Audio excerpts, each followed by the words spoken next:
अस्सलाम वालेकुम नाज़रीन, प्रोग्राम पाकिस्तान टुनाइट के साथ मैं हूं आदिल निज़ामी। पाकिस्तान तहरीक इंसाफ के इस्लामाबाद एहतजाज को तकरीबन 10 रोज़ गुजर चुके हैं, लेकिन उसके आफ्टर शॉक्स आने का सिलसिला अभी भी जारी है। एहतजाज की नाकामी के बाद मुख्तलिफ रहनुमा मुख्तलिफ नौइयत के बयानात देते रहे, लेकिन आज बुशरा बीबी जो हैं एहतजाज के बाद मंजर आम पर आई, चारसदा में कारकुनान से मुलाकात की। उन्होंने भी अपना मौक़िफ़ सामने रखा कि उस रात क्या हुआ, कौन सबसे पहले गया, किसने उनको तनहा छोड़ा। उनका मौक़िफ़ आपके सामने। मैं भागने वाली औरत नहीं हूँ और जो खान के लिए निकले उनको तो बिल्कुल छोड़ के मैं नहीं अकेला जा सकती। डी चौक पे मैं 12:30 बजे तक बिल्कुल अकेली थी अपनी गाड़ी में। बीबी वहाँ से नहीं हटी थी क्योंकि खान ने नहीं कहा था कि हटना है। मैंने सबको कहा था कि मुझे अकेले नहीं छोड़ना, लेकिन सबने मुझे अकेले छोड़ दिया था और मैं वहाँ बिल्कुल अकेली थी। ये आपने बुशरा बीबी को सुना, वो बता रही हैं कि वो डी चौक पर कारकुनान किसान के साथ मौजूद थी, लेकिन बाकी लीडरशिप वहाँ से चली गई। दूसरी जानिब हम देख रहे हैं पाकिस्तान तहरीक इंसाफ की सियासत में कुछ तब्दीली आई है। बानी PTI की जानिब से 5 रुकनी कमेटी बनाई गई है जो तमाम स्टेक होल्डर से मुज़ाकरात करेगी। इसके साथ साथ हम देख रहे हैं GHQ हमला केस में फर्द जुर्म आयद हुआ है बानी PTI पर। उनके साथ जो उस टाइम लोग थे जो पाकिस्तान तहरीक इंसाफ के रहनुमा थे, वो भी उनसे मिले भी हैं जाके अडयाला जेल में, और देखने को मिल रहा है कि कुछ उनके मामला भी आगे बढ़ते दिखाई दे रहे हैं। फवाद चौधरी ने मुलाकात की है, इसके साथ शेख रशीद उनसे मिले हैं। तो पाकिस्तान तहरीक इंसाफ आगे मुस्तकबिल में क्या करने जा रही है? कोई सिविल नाफरमानी की तहरीक शुरू होगी या पाकिस्तान तहरीक इंसाफ हुकूमत को इंगेज करने में, अदारों को इंगेज करने में कामयाब हो जाएगी, अपने पॉलिटिकल स्पेस जो है वो पैदा करने में कामयाब हो जाएगी? आज के प्रोग्राम में इस इशू में बात करते हैं। हमारे साथ मौजूद हैं शेर अफजल मरवत साहब, सीनियर रहनुमा है पाकिस्तान तहरीक इंसाफ के। मरवत साहब, बहुत शुक्रिया ज्वाइन करने के लिए। ये आपने सुना, बुशरा बीबी कह रही हैं कि वो डी चौक पर मौजूद थी। शेर अफजल मरवत, अली अमीन गंडापुर, उमर अयूब और बैरिस्टर गौहर समेत कोई वहां पर नहीं था। बहुत शुक्रिया। ये मैंने बयान सुना है, काबिल एहतराम है, खान साहब की आलिया है, शक नहीं है, बड़ी जुर्रत का इन्होंने मुजाहरा किया। गोलियों की तड़तड़ाहट में ये वर्कर्स के दरमियान मौजूद रही, लेकिन उसी वक्त अली अमीन खान भी और उमर अयूब खान और KP के कई सारे मिनिस्टर जो हैं उस वक्त वहां मौजूद थे। और चूंकि वो गाड़ी उसकी अलहदा थी जिसमें वो अकेली बैठी थी और अली अमीन खान अपनी गाड़ी में बैठे थे, उमर अयूब साहब जो है अली अमीन खान के साथ थे। इनसे पहले मैं अली अमीन खान उमर अयूब साहब के साथ ही गाड़ी में ट्रेवल करके आया था। तो लिहाजा बीबी साहिबा जो है वो उनका ये कहना, वर्कर्स ने भी नहीं छोड़ा है, वर्कर्स तो अपनी जानों से गए। और अलबत्ता बीबी साहिबा जो है वो वर्कर के साथ डट जाना चाहती थी और उस वक्त का तकाजा यही था कि वर्कर्स की भी जान बचाई जाए, बीबी साहिबा की जान बचाई जाए। तो अली अमीन खान ने अपनी जान पे खेल के बीबी साहिबा को एक और गाड़ी में शिफ्ट कराया।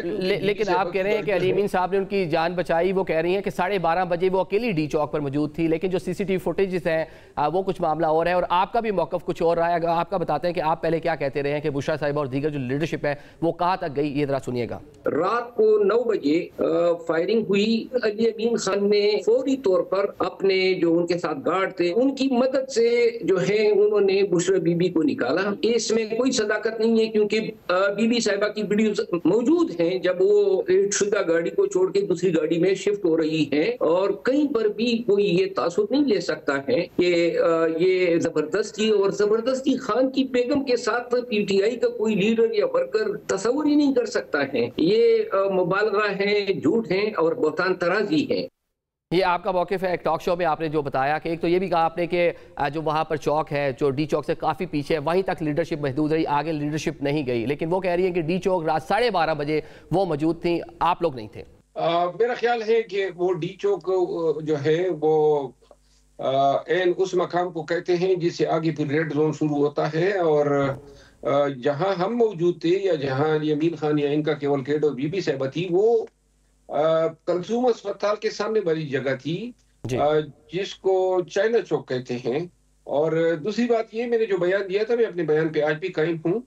मैं ये आपको गुजारिश कर दूं कि अगर उस रात गोलियों की इस गन गरज में अली अमीन खान जुर्रत का मुजाहरा करके और अपनी जान पे खेल के बीबी साहिबा को दूसरी गाड़ी में शिफ्ट किया, 3 गाड़ियां गोलियों से कबाड़ बन गई, और इसके बाद जो है बीबी साहिबा ने भी और अली अमीन खान और उनके साथ काफिले में लोग मौजूद लोगों ने जो है पहले उनको टारगेट किया गया, मरगला रोड पे 2 मकामात पे उन पे गोलियां चलाई गई, उनकी गाड़ियों को लगती गई, फिर एक गाड़ी ने उनको टक्करे मारना शुरू कर दी, वो भी बुलेट प्रूफ गाड़ी थी। इसके बाद ये मनाल की तरफ गए, वहां पे फिर एक जगह पे उन्होंने ट्रकों से रास्ता रोका था। इसके बाद एक चेक पोस्ट है रेंजर्स की, वहां पे फिर इनकी मुठभेड़ हुई। बहरहाल जिन तकालीफ से गुजर के बीबी साहिबा और अली अमीन खान केपी में दाखिल हुए, वो एक बहुत लंबी दास्तान है। लेकिन बुशरा बीबी को इन सारी चीज़ों का इदराक तो डेफिनेटली होगा, जो आप बयान कर रहे हैं कि अली अमीन उनको वहाँ से लेके गए कलसूम इंटरनेशनल जो चौक है, जो हॉस्पिटल उसके सामने से, उसके बाद जो आप मसाइल बता रहे हैं कि मुनाल के रास्ते में क्या हुआ, तो उनका डेफिनेटली सारी चीज़ें, वो तो खुद उसकी विटनेस है, तो फिर वो क्यों उनकी जानिब से इस बात को इंडोर्स नहीं किया गया या क्यों क्रेडिट नहीं दिया गया गंडापुर साहब को, दीगर लीडरशिप को, कि वो भी साथ थे, उन्होंने उनकी जान बचाई? उनका एक अलग से मौक़िफ़ आ रहा है कि वो अकेली थी, आप लोग नहीं थे। देखिए, मैं उनको जुटलाने की जरूरत नहीं कर सकता हूँ, लेकिन मैं एक बात जरूर ऑन रिकॉर्ड कहना चाहता हूं कि ये हमारे यहाँ पश्तूनों के रिवायात भी हैं। अली अमीन खान उसके अमीन बने हैं, और खिराज तहसीन पेश करता हूं कि उन्होंने अपनी जान पे खेल के खुद रिस्क लेके बीबी साहिबा को निकाला। इसकी बहुत बड़ी कीमत इन्होंने अदा की। अपनी जाती पर्सनल गाड़ियां इसकी तबाह हुई, गोलियों का इसने सामना किया। तो लिहाजा ये नाइंसाफी होगी कि इसमें से अली अमीन खान को हम माइनस कर दें। हम तो बल्कि कहते हैं जो आप लोग थे, आप भी हमें दिन के टाइम नजर आए, आपके जरिए मैसेज दिया गया कारकुनान को कि आगे मत जाएं, यहाँ रुक जाएं, मतलब आप भी उनको, कारकुनान को मनाने में कामयाब नहीं रहे। चले क्रेडिट तो नहीं मिल रहा आप लोगों को, लेकिन कारकुनान को मनाने में तो आप भी कामयाब नहीं रहे। टाइम पे कहते रहे कि अगर कारकुनान को आप लीड करेंगे, आप एक फिगर भी देते रहे, इतने लोग साथ होंगे तो डेफिनेटली बानी पीटीआई बाहर आ जाएंगे, हुकूमत को घुटने टेकने पर मजबूर कर देगी पाकिस्तान तहरीक इंसाफ। देखिए, मैं आपको एक अर्ज कर दूं, पाकिस्तान तहरीक इंसाफ की जो क़ियादत है, मुझ समेत हम एक ऐसी जंग लड़ रहे हैं कि जिसमें रियासत ही हमारी दुश्मन बनी हुई है, जिसमें माल और माता, जान, इन सब की कुर्बानी देनी पड़ रही है, वर्कर्स को भी देनी पड़ रही है। और 2 सालों से ये लोग डटे हुए हैं। पीटीआई की क़ियादत, ये वॉलंटरी काज है, किसी को तनख्वाह नहीं मिलती है, न किसी को घर से पका हुआ आता है। तो लिहाजा क़ियादत जो है, पीटीआई की क़ियादत जो है, जिसपे अब ओवरसीज से भी तनकीद हो रही है, ये समझ लें हर एक ने भारी कीमत चुकाई है। और इससे बदगुमानियां और ऐसे इख्तलाफी बयानात जो बाहर से आ रहे हैं ओवरसीज से, इससे मायूसियां फैलेगी। क़ियादत जो है, और क़ियादत के साथ साथ बुशरा बीबी के किरदार का एहतराम और एक्नॉलेजमेंट होनी चाहिए कि उन्होंने जनाब डट के, बड़ी जुर्रत के साथ जो है, खान के काज के लिए अपने तई जो कुर्बानी दे सकते थे। अब गोली का तो कोई इलाज ही नहीं है, और गोली के लिए कोई प्लान बी नहीं हो सकता है। और एक बात और, 200 दिन भी अगर हम बैठे होते तो इतनी खबर नहीं बननी थी, ना इतना गवर्नमेंट ने एक्सपोज होना था, जितनी इन गोलियां चला के शहादा जो है उनकी जान लेके इस हुकूमत ने बैनुल अक़वामी सतह पे एक अपने लिए बदनामी मोल ली।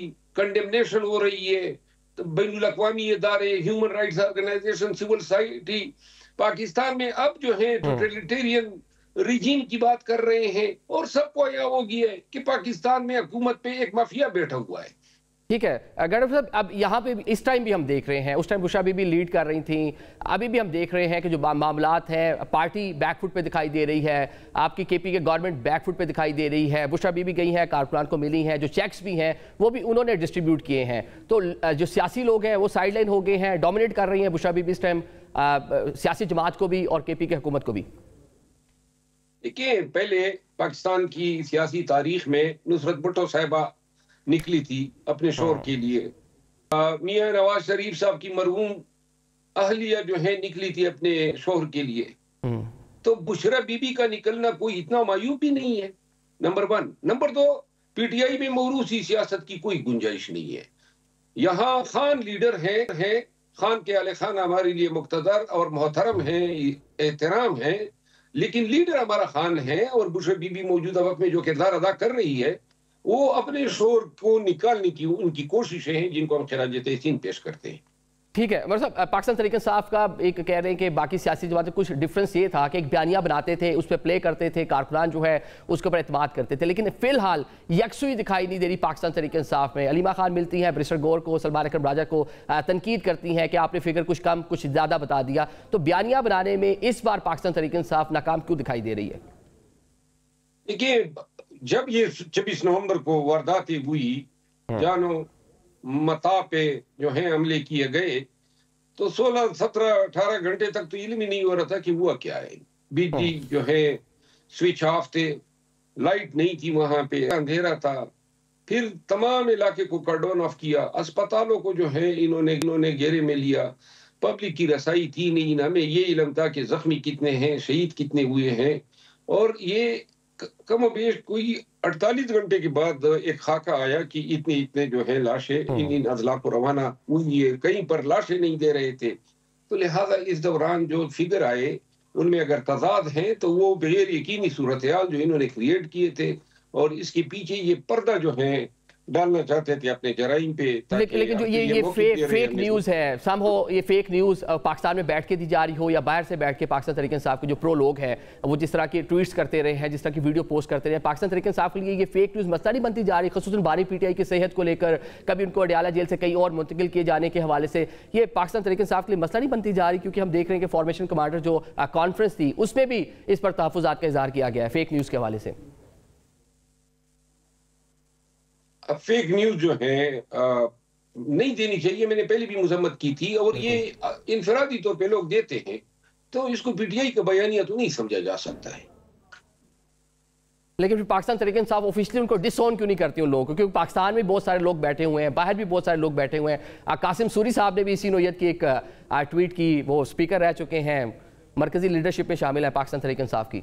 देखिए, सूरी साहब जो हैं उनको भी जान के लाले पड़े हैं और इस वजह से वो मुल्क में नहीं है। बाकी उन्होंने अगर एक बयान दिया जो गलत साबित हुआ तो मेरा ख्याल है इसका ये मतलब तो नहीं है कि उसको पार्टी से निकाल दे। उनकी बड़ा एहतराम है पार्टी के सफों में। अलबत्ता बहुत सारे और लोग हैं जो पार्टी से ताल्लुक न रखने के बावजूद पीटीआई के लोगों को गुमराह कर रहे हैं। उनके साथ ऐलान ताल्लुकी पहले भी हुआ है, लेकिन पार्टी इंस्टीट्यूशनल सतह पे ये ऐलान ताल्लुकी जो है करना चाहिए। ठीक है, पाकिस्तान तहरीक इंसाफ के मौक़िफ़ में हम देख रहे हैं कुछ नरमी है। आपने 5 रुकनी कमेटी बना दी है जो तमाम स्टेक होल्डर से बातचीत करेगी, तो अब हुकूमत से बातचीत करेंगे, और जो मुतालबात भी हैं वो 4 से हटकर 2 हो गए हैं कि कारकुनान की रिहाई और 9 मई और 26 नवंबर की जो मामलात हैं इसको जुडिशल इंक्वायरी। मेरा ख्याल है कि अभी मुज़ाकिरात जो हैं होना मुमकिन नहीं है, क्योंकि मुज़ाकिरात जो हैं अभी तो तदफीनें हो रही हैं, गम गुस्सा है, फरियाद और फका है। ऐसी सूरत में पार्टी तो एफोर्ड नहीं कर सकती है कि एस्टेब्लिशमेंट के साथ बैठ जाए कि ये हम मुज़ाकिरात करने बैठ गए। वर्कर ये बर्दाश्त नहीं करेंगे। अलबत्ता ये बॉडी बनाई है खान ने ताकि आइंदा के लिए जो है अगर कोई इस तरह की बात हो तो पार्टी इंस्टीट्यूशन सतह पे रिस्पॉन्ड कर सके। मैं नहीं समझता हूँ कि 15 जनवरी या जनवरी के एंड तक मुज़ाकिरात की कोई बात हो सकती है। और हुकूमत से बातचीत होगी कि उसके भी कोई इम्कान नहीं है? हुकूमत और एस्टेब्लिशमेंट फिलवक्त तो इस 9 मई के 26 नवंबर के वाकयात में तो एक ही किश्ती में नजर आते हैं। ठीक है, लेकिन ये जो मौक़िफ़ में नरमी आई है पाकिस्तान तहरीक इंसाफ के, ये खासा डिले नहीं कर दिया, लेट नहीं कर दिया? अगर हुकूमत से बातचीत करनी थी तो इलेक्शन से पहले भी हो सकती थी, इलेक्शन के बाद भी हो सकती थी। उस टाइम तो पाकिस्तान तहरीक इंसाफ का मौक़िफ़ था सिर्फ इस्टेब्लिशमेंट से बात करनी है, हुकूमत के पास कुछ नहीं है, इससे बात नहीं करेंगे। मेरा ख्याल है मैंने ज़ाती राय ये है कि तमाम स्टेक होल्डर से बात होनी चाहिए, और बाकी जो है आइंदा भी अगर कोई बात हो तो शायद तमाम स्टेक होल्डर्स को इन्वॉल्व किया जाना चाहिए। लेकिन अब वक्त नहीं है बातचीत का या मुज़ाकिरात का। वर्कर्स जो हैं वो एफोर्ड नहीं कर सकते हैं पार्टी की मौजूदा एंगेजमेंट को या फिर वक्त इमीडिएट एंगेजमेंट को। जख्म ताज़ा है, गम ताज़ा है, और थोड़ा सा मंदमल होने में टाइम लगेगा। लेकिन मुज़ाकरात का आप कह रहे हैं टाइम नहीं है, तो फिर इस टाइम में क्या करेगी पाकिस्तान तहरीक इंसाफ? कोई नया एहतजाज होगा? सिविल नाफरमानी का इंदिया दिया है, लेकिन अभी पार्टी ने फैसला नहीं किया है। लेकिन ये है कि एक चीज वाज़ेह है कि खान की रिहाई, अपने पार्टी के लीडरान की रिहाई जो है बगैर अवामी एहतजाज की मुमकिन नहीं है। और ये अवामी एहतजाज के लिए ज़रूरी है, अवाम को दोबारा हौसला दिए। और इंशाल्लाह इस सिलसिले में 14 दिसंबर को जलसा हो रहा है पेशावर में, तो योम यकजहती है शुहदा के साथ। तो जनवरी के तीसरे हफ्ते में मेरा ख्याल है फिर पब्लिक मोमेंटम बनेगा। मर साहब, एहतजाज हमने देखा इस्लामाबाद आके, पिंडी आके, लाहौर आके, पहले KPK में भी करती रही पाकिस्तान तरीके साहब, क्यों बताएं ना वो किस तरह का एहतजाज होगा, कुछ के खदोखाल बताएं जो आप बात कर रहे हैं। बारह आप इस हवाले से इजहार ख्याल करते हैं कि 3 लाख बंदा हो तो बानी पीटी बाहर आ जाएंगे, कोई खदोखाल बताएं। जो 5 एहतजाज वो वैसे नहीं थे, तो आप क्या नया कोई आइडिया है आपके पास जो पाकिस्तान तरीके साहब वैसा एहतजाज करे, जो पाकिस्तान तरीके साहब के लिए स्पेस भी बने और बानी पीटी भी बाहर आ जाए? देखिए, अवामी एहतजाज ही के नतीजे में खान बाहर आएगा। अब अवामी एहतजाज किन लाइंस पे हो, क्या खदोखाल हो, ये पार्टी ने फैसला करना है।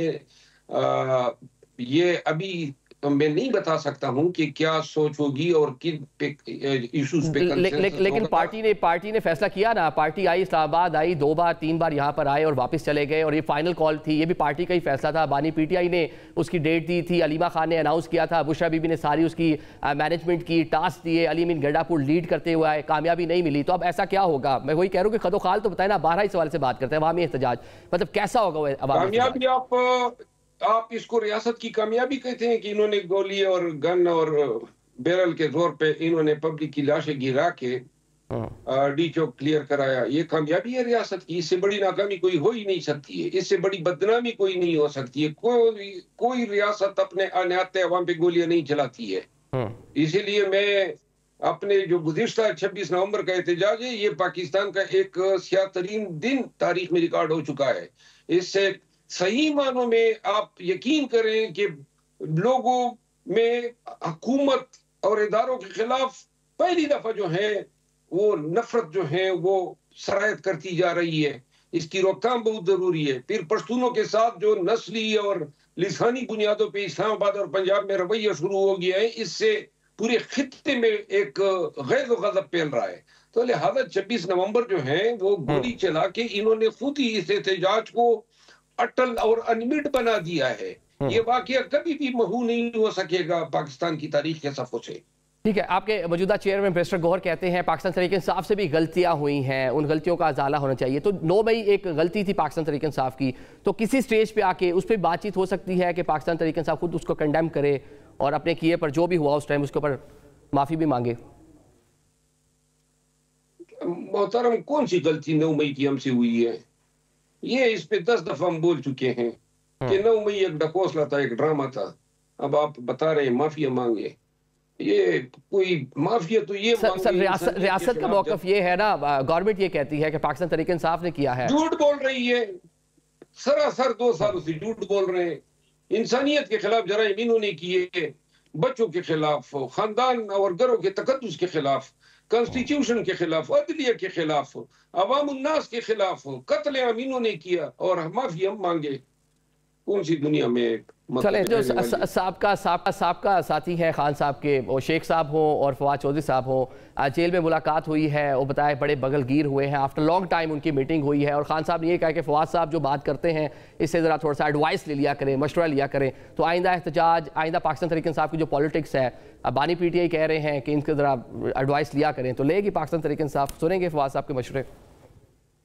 मेरा ख्याल है जब तक फवाद साहब की वापसी का कोई फैसला नहीं होता है पार्टी पॉलिसी के तहत, तब तक तो कोई उनसे मेरा ख्याल है एडवाइस नहीं लेंगे।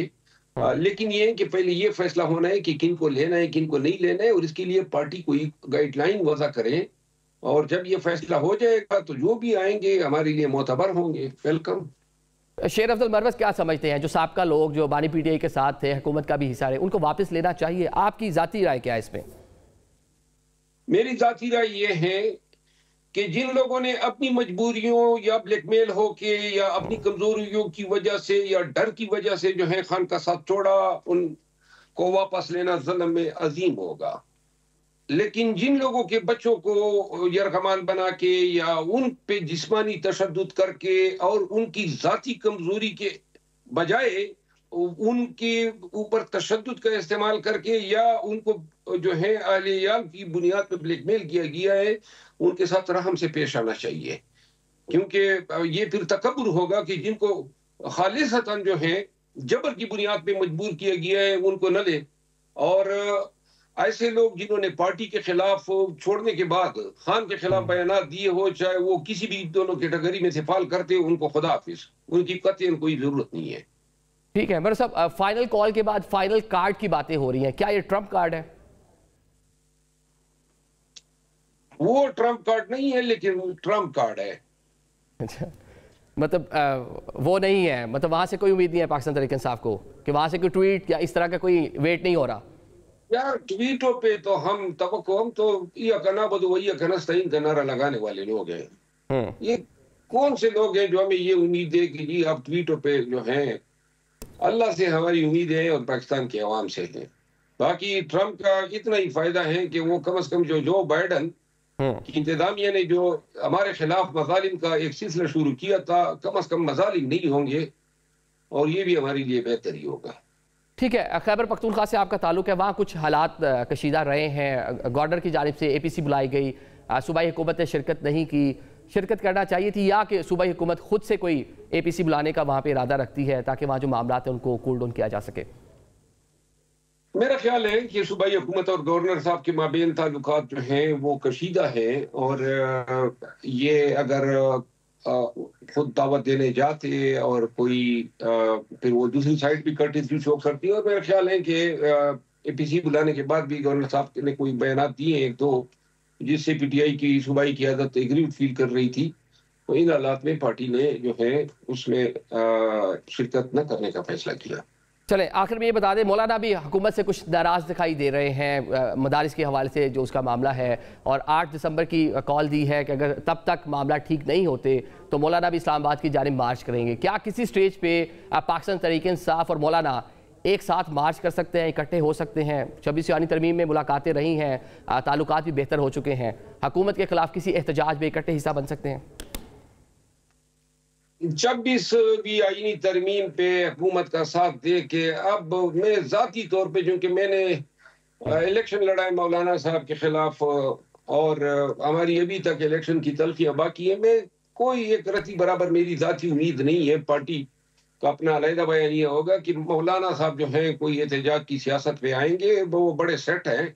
और ये जो भी एहतजाज की बात की है, मुझे नजर आ रहा है कि ये मदारिस की रजिस्ट्रेशन के बिल पे सदर को जो है कि उन्होंने दस्तखत नहीं किए हैं, खुद शायद मुतालबा किया गया होगा कि इसको होल्ड करें ताकि हम एहतजाज की कॉल दें और फिर जब आवाम में जाए तो बता सकें कि जी ये तो मैंने दस्तखत करवाए हैं। और यही मेरे ख्याल में पूरी दास्तान है, नए एहतजाज होगा, सदर साहब दस्तखत कर लेंगे, सियासी क्रेडिट लेने के लिए ये सारा ड्रामा है। ठीक है, आपको लगता है मौलाना क्रेडिट लेने के लिए सारी चीज़ें कर रहे हैं? बहुत शुक्रिया। शेर अफजल खान बरो साहब हमारे साथ मौजूद है। नाज़रीन, अभी आप प्रोग्राम में एक ब्रेक की जानिब बढ़ेंगे, ब्रेक के बाद दीगर मेहमानों से बातचीत करेंगे।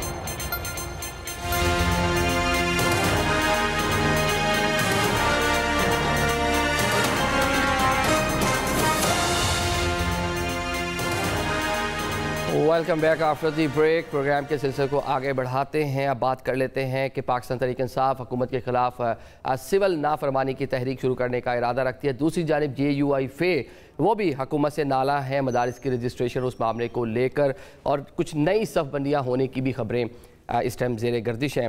अपने मौजूद मेहमानों से इन इशू से बात करते हैं। उस्मा कारदार साहिबा हमें ज्वाइन कर रही हैं, रहनुमा पाकिस्तान मुस्लिम लीग नून की। नईम हैदर पंजौता साहब रहनुमा पाकिस्तान तहरीक इंसाफ के, और असलम गौरी साहब हमें ज्वाइन कर रहे हैं JUI फे से ताल्लुक़ है। गौरी साहब, आपसे बात का आगाज़ कर लेते हैं। JUI नाराज़ है, हुकूमत से नाला है, 8 दिसंबर की डेट भी दी गई है कि हुकूमत ने अगर उसका मामला ठीक ना किए तो एहतजाज करेंगे, और क्या इस एहतजाज में पाकिस्तान तहरीक इंसाफ किसी स्टेज पर आपके साथ शामिल हो सकती है? देखिए, हम तो हमारे और तहरीक इंसाफ के दरमियान ताल्लुकात तो बहुत अच्छे हैं, मुलाकातें भी होती रहती हैं और राब्ते भी रहते हैं, और आगे चल के देखें क्या सूरत बनती है। और अभी भी हमने जो 8 तारीख दी है, 8 तारीख को हमने एहतजाज की कॉल देने की डेट देनी है। हमने यही कहा था कि हम 8 तारीख तक टाइम देते हैं, वरना हम एहतजाज की कॉल दे देंगे। तो कल हम बैठेंगे, जो आज वज़ीर-ए-आज़म का भी वज़ीर साहब की कॉल आई थी, और इसी तरह बिलावल भुट्टो साहब भी तशरीफ लाए थे, राना सनाउल्लाह भी आए थे, और कल हम इंशाल्लाह इस पे बाहमी मशवरा करके इन सब की गुफ्तगू पे, उसके बाद हम परसों इंशाल्लाह जो हमारा मिलियन मार्च इस्लामाबाद हो रहा है सूरत पेशावर में, हम उसमें अगला अपना ऐलान करेंगे। ये हमने उनको सबको बता दिया है। ठीक है, अभी ब्रेक से पहले शेर अफजल मरवत साहब हमारे साथ थे। वो JUI पे इल्ज़ाम लगा रहे हैं कि JUI जो है इस पूरे मामले में सिर्फ क्रेडिट लेने के लिए पूरा मामला कर रही है, सियासत खेल रही है इसके ऊपर। हाँ, ये उनकी मेहरबानी है। हमने 26वीं तरमीम में जो कुछ किया, जो टीम उनकी मेरे साथ थी, उनसे पूछे कि हमने क्या उनके साथ बुरा किया। तो शेर अफजल साहब को तो वो हमें बहुत दूर बैठे हुए हैं, उनकी पार्टी की जो क़यादत है हमारे साथ सारी टच में रही है। सलमान अकर राजा साहब है और जनाब गौहर साहब हैं, असद कैसर साहब है, ये उनकी पूरी टीम थी 9-10 अफराद की। उसमें ये सब लोग हमारे पास आते थे। हामिद रजा साहब हैं और इसी तरह दीगर हजरात हैं। चले आप कह रहे हैं अच्छे ताल्लुकात हैं इस टाइम पाकिस्तान तहरीक इंसाफ के साथ, और ताल्लुकात ख़राब हो रहे हैं हुकूमत और पाकिस्तान पीपल्स पार्टी के साथ। अच्छा, उस वक्त साहब आप देख रही हैं एहतजाज पाकिस्तान तहरीक इंसाफ पहले ऐलान कर चुकी है और गुज़िश्ता एहतजाज में जो कुछ हुआ उसका बयानिया बना रही है। JUI भी उनकी जानिब माइल दिखाई दे रही है, तो हुकूमत के लिए मुश्किलात नहीं पैदा हो जाएंगी? जी बिस्मिल्लाहिर्रहमानिर्रहीम। आदिल, बहुत शुक्रिया आपने मुझे इनवाइट किया। पहले JUI के जो एहतजाज है उसके मुतल्लिक बात कर लेते हैं। मैं देखें, मौलाना साहब बहुत एक जहांदीदा सियासतदान हैं। वो कोई इंतशारी पार्टी की तरह नहीं है, वो एक जमहूरी सोच रखने वाले जो हैं सियासतदान हैं। और जब भी उन्होंने एहतजाज की कॉल दी या एहतजाज किया पिछली हुकूमतों में, तो बड़ा वो पुरअमन होता था और वो सियासी बातचीत में यकीन रखते हैं। अभी भी देखें, हमारी सारी जो हुकूमत के जो लीडरशिप है उनके साथ उनके रवाबत हैं, बातचीत भी है, पीपल्स पार्टी के साथ भी हो रही है। और अभी वो अगला अपना लाएमल उसके मुताबिक देंगे। और 26वीं आईनी तरमीम में भी उन्होंने हमारे साथ बैठ के तमाम गुफ्तगू भी की, कुछ ले कुछ दे, जो भी हमने कुछ उनकी बातें मानी। वो यही शिकवा कर रहे हैं ना, आपने जो लेना था वो ले लिया, लेकिन जब देने की बारी आई तो आप लोग कॉपरेट नहीं कर रहे। नहीं, ऐसी कोई बात नहीं है, हम उनकी बहुत इज्जत करते हैं। अच्छा, दूसरी जो आपने ये जो सिविल नाफरमानी की बात की, अब उस पर आ जाएं। देखें, बात सारी ये है कि सिविल नाफरमानी की कॉल एक दफ़ा पहले भी दी गई थी। उस वक़्त मैं PTI में थी। अच्छा, हमने उस वक़्त चूँकि अंधा एतमाद करते थे हम बानी साहब पे, तो हमने भी सोचा कि वो लीडर कह रहा है तो कोई इसमें अच्छी बात निकलेगी। और हमने फिर अपने गैस के बिल भी जला दिए। हमने जनाब जो टोल टैक्स पे हमने टैक्स पे करने से, रोड टैक्स पे करने से इनकार दिया।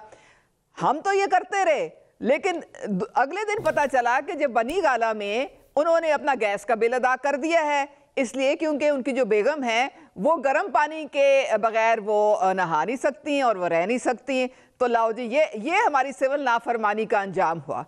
अब आप दोबारा अपनी खुशी पूरी कर लें, आप पूरी कौम को गुमराह करें, उनको रियासत के खिलाफ उकसाएं, उनको कानून से मुआवरा बातें करने की आप तलकीन करें, और फिर आके कहें जी हम तो बड़े सियासी हैं, हमारे साथ तो बड़ा जुल्म हो रहा है, हमारे साथ तो बड़ी ज्यादती हो रही है। बात सारी ये है कि इनका हर बयानिया पिट जाता है।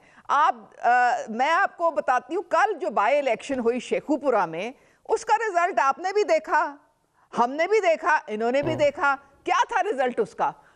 इनको 20,000 चले बात तो डेफिनेटली जब हुकूमत में होते हैं तो ये थोड़ा सा माइलेज होता है कि चले जब आप हुकूमत में हो तो बाई इलेक्शन में माजी रवायत हमारी यही है ना कि वही पार्टी जीत जाती है। माजी में ज्यादातर यही होता रहा ना, यही होता रहा। चले पंजोता साहब से भी जवाब लेते हैं। नहीं भाई साहब हैं। नहीं, आपको नहीं, ऐसी बात नहीं है। बाई इलेक्शंस ऑपोजिशन भी हमेशा बल्कि ज्यादा जीतते हैं, तो इसलिए ऐसी बात नहीं है। बात सारी ये है कि इनका बयानिया बढ़ जाता है। ये जो 45-47 की हर वक्त कहानी करते हैं, वो पिट चुका है सारा बयानिया। अब कौन ठीक है। नहीं, पंजोता साहब वो कह रहे हैं कि बारहा इस तरह के पाकिस्तान तहरीक इंसाफ 2014 में भी सिविल नाफरमानी तहरीक शुरू की, अगले दिन लीडर्स ने बिल दे दिए। अभी क्या करेंगे, कैसे कामयाब करेंगे इसको? बहुत शुक्रिया आदिल भाई, आपने मौका दिया। देखिए, बात यह है कि पहली बात यह है कि पाकिस्तान का जो आइन है वो बड़ा वाज़ेह है। आर्टिकल 16 अगर पढ़ें या 19 पढ़ें या आप तमाम जो आर्टिकल्स हैं वो पढ़ें, तो उसके अंदर आपको वाज़ेह नजर आएगा कि पाकिस्तान का आइन क्या कहता है। शहरियों को एहतजाज का हक देता है, बोलने का हक देता है, रहने का हक देता है, सेफ्टी का हक देता है, लिबर्टी का हक देता है, प्रोटेक्शन हर किस्म की देता है कि इलीगल आपने अरेस्ट नहीं करना, किसी के ऊपर आपने क्रैकडाउन, हर तरह की चीज का। बट पाकिस्तान के अंदर जो आइन है इस वक्त उन लोगों के हाथों में चढ़ गया है जिन्होंने आइन के ऊपर पहले भी हमले किए, सुप्रीम कोर्ट के ऊपर हमला किया, वहां पर आपने देखा कि मॉडल टाउन के अंदर लाशें बिछाई, जो हमेशा लोगों की लाशों के ऊपर चढ़ के उन्होंने सियासत की। मुल्क का जो है, मुल्क की आवाम को जुबानी कलामी तो कहते रहे वोट को इज्जत दो, लेकिन गोलियां तक चलाई गई। और इसकी अगर रिसेंट मिसाल है तो आपको 26 को मिल गई है कि किस तरह गोलियां चलाई गई हैं। और फिर एक बयानिया बनाया गया कि एक गोली का कोई सबूत दे दे। भाई उधर कॉल पड़े हैं, इंटरनेशनल मीडिया कह रहा है, यहाँ पर पाकिस्तान के सहाफी कह रहे हैं, जो लोग वहां पर रिपोर्ट करने वाले हैं आप उन रिपोर्टर्स को उठा रहे हैं, उन पर मुकदमे बना रहे हैं। चले वो जो आपने एहतजाज करना था उसका फायदा नहीं हुआ ना, फाइनल कॉल थी। अब आगे क्या है? सिविल नाफरमानी करेंगे, उसमें क्या होगा, क्या कहेंगे? जो ओवरसीज है उनके जरिए क्या प्रेशर डालेंगे? बाकी हम देख रहे हैं पार्टी में जो एक डिवीजन है, खान साहब की मिसेज हो या उनकी बहनें हो, वो जो पॉलिटिकल लीडरशिप है उनसे ऊपर दिखाई दे रही है, बल्कि उनकी सरजनिश करती हुई दिखाई दे रही है। बहुत से मामलों में ऐसी खबरें आ रही हैं।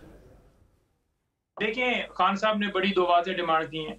एक, उन्होंने कहा है कि जो 9 मई और जो 26 को हमारे शहीद किए गए लोग, जो गोलियां चलाई गई, जख्मी मिसिंग है, जो मुकदमात के अंदर इम्प्लीकेट किए गए हैं, उन तमाम लोगों की और इससे पहले जो गिरफ्तार किए गए हैं बिशमूल खान साहब, उनकी रिहाई।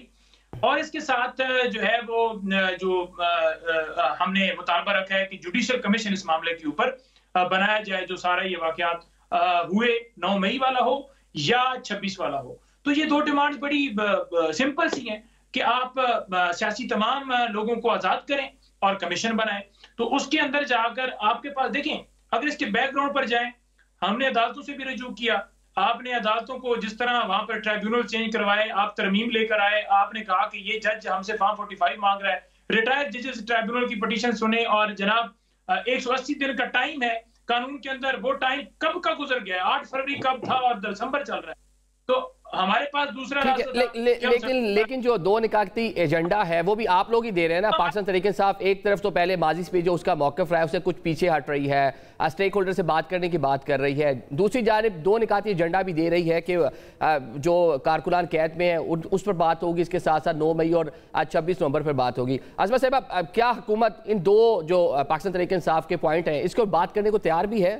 जी देखें, बात सारी ये है कि बिल्कुल अगर कोई बहुत सारे ऐसे लोग हैं जो कि पकड़े गए थे 9 मई के बाद, और जब सीसीटीवी फुटेज देखी और जब कोई प्रूफ नहीं मिला तो उनको छोड़ दिया गया था, उनको बिल्कुल डिटेन नहीं किया गया था। अब तो सिर्फ वो लोग हैं जो कि जिनके खिलाफ वाकई सबूत हैं और अब जिनके खिलाफ आहिस्ता आहिस्ता फर्द जुर्म भी आयद हो गई है।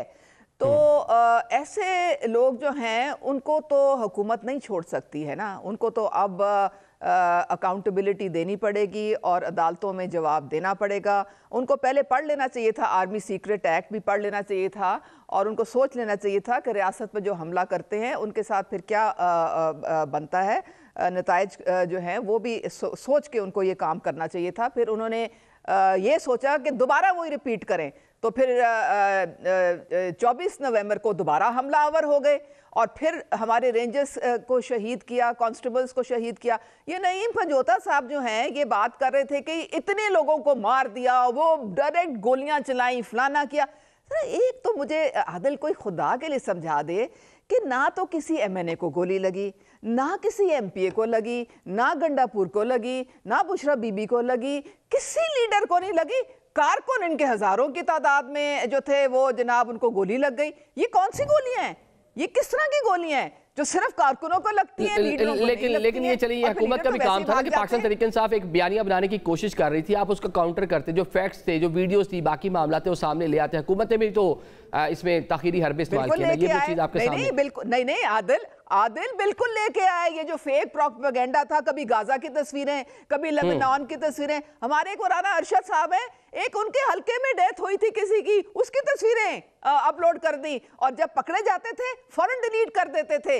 ये तो देखें गार्डियन ने और बाकी सब ने कहा कि जी आप ये जो बातें कर रहे हैं, कभी 1000 कभी 500 कभी फिर अब आप 12 पे आ गए, तो हमारे पास तो आपने कोई सबूत नहीं भेजा, तो हम तो इसको चले इस मुख्तलिफ की जो स्पेकुलेशंस थी वो थी, नहीं होना चाहिए थी। चले भी एक ब्रेक लेते हैं, ब्रेक के बाद असलम पूछेंगे। नई सफ़बंदी की बात हो रही है, हाफिज़ हमदुल्ला ने एक ट्वीट भी किया है और एक नए जो है प्राइम मिनिस्टर का भी कहा है कि ये हो सकते हैं या उनके लिए सारा मामला जो आगे बढ़ाया जा रहा है, ये उनसे सवाल पूछेंगे। एक ब्रेक लेते हैं।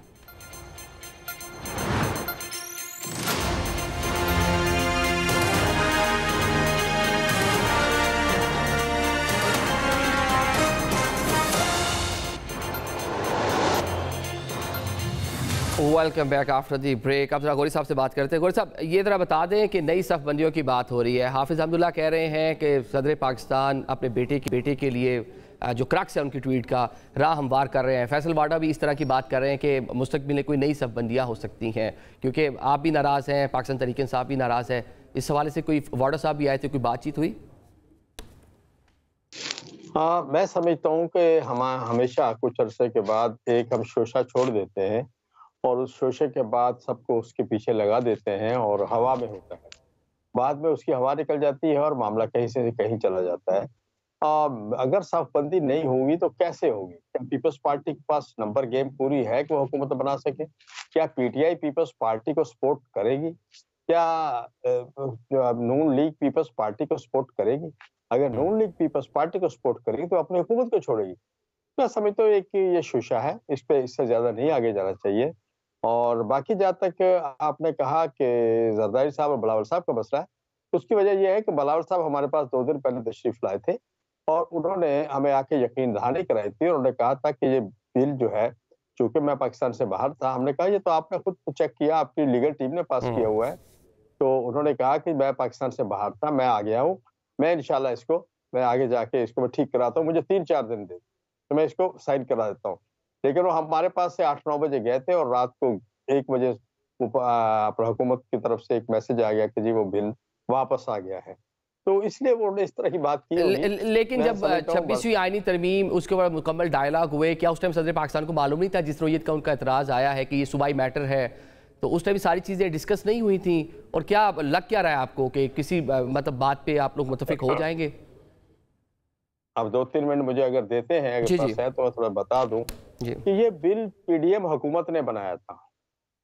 ये पीडीएम हुकूमत ने ये बिल तैयार किया था और उस वक्त हम इसको असेंबली में ले गए थे। फर्स्ट खानदगी हो गई थी, दूसरी खानदगी हो रही थी कि कहीं से एक मैसेज आया कि इसको फौरी तौर पर रोक दो। वज़ीर आज़म साहब ने फौरी तौर पे उसको रखवा दी और उसके बाद वज़ीर आज़म साहब ने मौलाना फजल रहमान साहब को वो मैसेज दिखाए अपना मोबाइल पे कि हमें यहाँ से मैसेज आए हैं और इसको रोकने का आ गया, क्योंकि फाटफ और इसको अपना फाटफ को और अपना IMF को इस पर सख्त एतराज है, तो वो नहीं चाहते ये बिल बने। तो इसके बाद मौलाना साहब से डिस्कस हुई और कहा, जो मुल्क तो आपको पता है किस जगह पहुंचा हुआ है, इंतहाई बुरे हालात है मुल्क के, तो हम डिफॉल्ट की तरफ डे बाय डे बढ़ रहे हैं। तो उस पर मौलाना साहब ने कहा ठीक है, जब अच्छे हालात होंगे फिर हम इसको दोबारा कर लेंगे, इसको पहले कर देते हैं। इसके बाद ये हुआ कि ये फिर हम जब 26वीं तरमीम हुई तो हमने इस बिल को दोबारा सबसे पहले बिलावल साहब के साथ डिस्कस किया, बिलावल हाउस कराची में, जो हम 5 घंटे बैठे, उनकी लीगल टीम और हमारी लीगल टीम दोनों बैठी थी और दोनों ने उसको पास किया। इसके बाद इसी बिल को फिर जाती उमरा में मुस्लिम लीग नून के हवाले किया, वहाँ मौजूद थे। इसके हमने नोक पलक उन्होंने संवारी और उस वक्त वहाँ प्रेसिडेंट साहब भी मौजूद थे, नवाज शरीफ साहब भी मौजूद थे, वज़ीर आज़म साहब भी मौजूद थे। तो वहां पर ये बिल को फाइनल किया इन्होंने। उसके बाद ये बिल जो है ये हुकूमत ने पेश किया है, कोई प्राइवेट बिल नहीं है, JUI का बिल नहीं है, JUI किसी मेंबर का बिल नहीं है, ये हुकूमती बिल है, हुकूमत ने बिल पेश किया है। तो जो जुमला आपने कहा है, तो क्या मैं समझूं कि इस वक्त जो वजारत कानून की पूरी टीम है और जनाब पीपल्स पार्टी के जो माहिरीन हैं कानून के और जनाब मुस्लिम लीग नून के जो माहिरीन हैं, और फिर उसके बाद पार्लियामेंट ने जिसने इसको पास किया सेनेट और कौमी असेंबली में, क्या वहां के लोगों के ऊपर उनकी काबिलियत के ऊपर उंगली नहीं उठाई जा सकती? ठीक है, मतलब ये आपका वैलिड आप लोगों का ये इतराज है और देखते हैं हुकूमत अब इसके ऊपर किस तरह आप लोगों को डील करती है और किस तरह आप लोगों को मनाती है। पंजौता साहब, हम देख रहे हैं कि पाकिस्तान तहरीक इंसाफ मुश्किलात तो हैं, लेकिन आज हमने जिस तरह देखा कि बुशरा बीबी की वीडियो आई है, आप लोगों से जो पार्टी के लीडर्स हैं वो शिकवा करती हैं कि वो तो डी चौक पे मौजूद थी लेकिन आप लोग गायब हो गए, तो क्यों उनको अकेले छोड़ के आप लोग चले गए? देखिए, बात यह है कि उनसे सवाल किया गया और ये सवाल जो है इसलिए किया गया ताकि इसके ऊपर जो है वो टिकस चलाए जाएं और इस मामले को जो है वो तूल दिया जाए। हालांकि तमाम मीडिया चैनल्स का भी ये हक बनता था कि अगर मरियम की कोई मुशीर या शहबाज शरीफ का कोई मुशीर उधर से उनको फोन करता है और कहता है कि हम आपको एड्स देते हैं और आप ये सारे टिकस हर वक्फे के बाद चलाएं, तो आगे से इनकार कर देते, लेकिन वो तो किया नहीं जा रहा और एक बयानिया बनाया जा रहा है कि देखें ये इंतशारी है और ये भी उसी की एक किस्म है जिसके अंदर ये जाकर सवाल पूछा गया। अब पहली बात ये है कि तमाम कारकुनान पाकिस्तान तहरीक इंसाफ के उनको हम सलाम पेश करते हैं। बुशरा बीबी साहबा, अली अमीन और जितने वहां पर तमाम लोग पहुंचे उनको सलाम पेश करते हैं, जो जो अपने घरों से जिन्होंने कोशिश की निकलने की। आप सलाम पेश कर रहे हैं कारकुनों को भी, लीडरशिप को भी। बुशरा बीबी आप लोगों से खुश नहीं है, वो आपको सलाम पेश नहीं कर रही, वो कारकुनान की तो बात कर रही है, लेकिन लीडरशिप का कह रही है कि वो वहाँ मौजूद थी डी चौक पे रात 12:30 बजे, लेकिन बाकी लीडरशिप वहाँ से गायब हो गई थी, मजबूरन उनको वहाँ से जाना पड़ा, आप लोग छोड़ के चले गए। शिकवा तो आपसे कर रही हैं। देखिए बात ये है ना कि यहाँ पर सवाल जो ज्यादा उठाया जा रहा है ना वो ये है कि कारकुनान के ऊपर जो है वो फायरिंग हुई, जैसे कि इधर उज़मा साहबा ने भी बात की, और इनका लीडर जो है या कोई एमपीए या एमएनए जो है उसको क्यों नहीं गोली लगी। यानी गोली लगाने का, यानी आप चाहते हैं कि अली अमीन को फायर लगे, मुझे फायर लगे, तो फिर वो गोली जायज होगी, बाकी कारकुनान या कोई बंदा अगर शहीद हुआ है तो उसका कोई खून है, उसकी वैल्यू नहीं है। आप इस बात के ऊपर प्रोपेगेंडा कर रहे हैं। आप ये निकालें कि वहां पर हामिद मीर खड़े होकर ये कह रहे हैं कि 3:15 फायरिंग हो रही थी, मैंने हुकूमती वज़रा को कहा कि जनाब ये गोली चल रही है, तो उन्होंने कहा जी हमारी पीएम से मीटिंग है, हम जाकर करेंगे कि ये इनको करने दिए जाए, आ चुके हैं तो करने दिए जाए। लेकिन उसके बाद जो ऑपरेशन हुआ, लाइटें क्यों बंद की गई, वो सीसीटीवी फुटेजेस आज तक क्यों नहीं उस रोड की चलाई जा रही, क्यों जो अस्पतालों की सीसीटीवी फुटेजेस हैं वो, अगर आप सच्चे हैं आप चलाएं वीडियोस, वो आप लेकर आए मंजर आम पर, आप क्यों नहीं आप निकाल रहे हैं कि देखें जी वहां पर आतंकवादी आ गया, वहां पर अफगानी आ गया। जो आपने प्लांट किए हुए थे लोग, जो आप पहले भी प्लांट करते हैं, आप उनकी वीडियोस लगाकर आप हमें कहेंगे कि ये आपके लोग हैं। अगर चले ये जो आप जो ये फेक न्यूज़ या फेक किस्म की वीडियोस की बात करें तो दोनों जानिब से आ रही है। चले उसमें सब एक तो माजरत में आपको मुबारकबाद देना भूल गया, आप भी रुकने पंजाब असम्बली है, सुने आपकी भी सैलरी जो है 5 लाख हो गई है, उसके लिए मुबारक हो। और हुकूमत ने अखराजात कम करने थे, लेकिन ये मराद जो है अरकान असम्बली की जो पंजाब से हैं वो बढ़ाई जा रही हैं। मालूम ये मैं तो आपके मुंह से सुन रही हूँ, हमें तो अभी तक कोई नहीं इल्म। मेरे जो बैंक में आई है वो तो वही सैलरी आई है जो कि शुरू से मिल रही है। चले वो काबीना ने मंजूरी दी है तो ये मिल जाएगी, आइंदा माह से जो आपको सैलरी मिलेगी 5 लाख मिलेगी। वो 1.5 लाख है फिलहाल, तो वो 1.5 लाख है, जब ज्यादा होगी तो मैं खुद आपको आके बता दूंगी, ठीक है। अच्छा दूसरे ये मैं समझ रही थी कि मैं उर्दू में बात कर रही हूँ और सादा अल्फाज में कर रही हूँ, लेकिन मैं लोगों को समझ पता नहीं क्यों नहीं आती है। ये कह रहे हैं जी कारकुनों का वो कह रही हैं कि खून सस्ता है और वो लीडर नहीं है, तो फला ये प्रॉब्लम क्या है इनकी समझ में क्यों इतनी प्रॉब्लम इनको आ रही है।